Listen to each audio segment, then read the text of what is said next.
So for context, you've had some wins. Customers are paying. That's great. There's energy in the business. Individual brilliance comes to the fore. We celebrate agility. So why then would we think about changing that?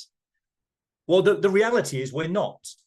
The vision is to create the conditions for the brilliance of the team to be more relevant, easier to surface, more often.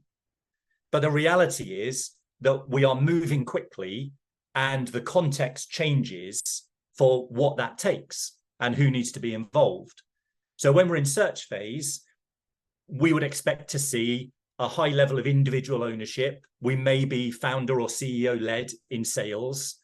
So the activity will be led from the top. We will know the right language. There will be very little debate because we're loving the momentum. And we'll typically be customer led. You know, at that stage in our life, we want to acquire logos. We need to get money. So we will pursue sales cycles. We may not be that diligent in reviewing the things that aren't working. It's everybody face forward. As we add more customers, what we see is increasing volumes of activity, increased complexity.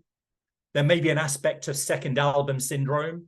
So we spent a long period of time getting the first bit right, but then our sponsors will expect to see the next successes rapidly. Step and repeat. You've done it once, do it 100 times. I'm guessing we all agree it's not that easy, which is why you're here today.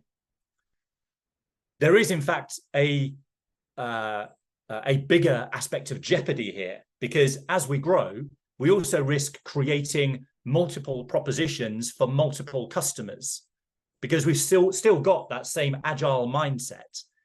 We are still likely to be led from the top, so there won't be much dissent. There might be a desire to be organized. We will use a lot of the right language, but probably in the wrong way. We will start using the term MVP to justify selling anything.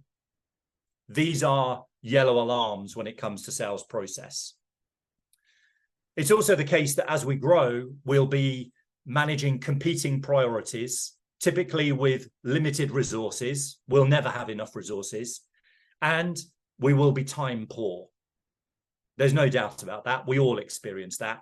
But at the same time, we are attempting to industrialize the business and within it, our sales process. So through all of this, we're still desperate to feed the energy and the creative forces that got us this far. We don't want to lose that. We will be adding new people. That's a challenge. We will be finding other ways to do things. We will be receiving more instructions from customers.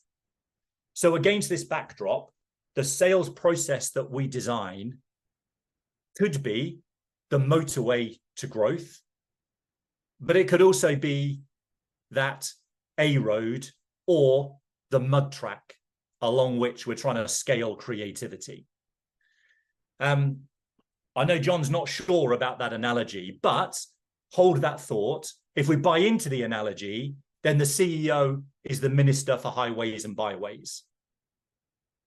I think there we do end the analogy, because we all drive on the roads in Britain today, and yeah, we see more cones than anything else.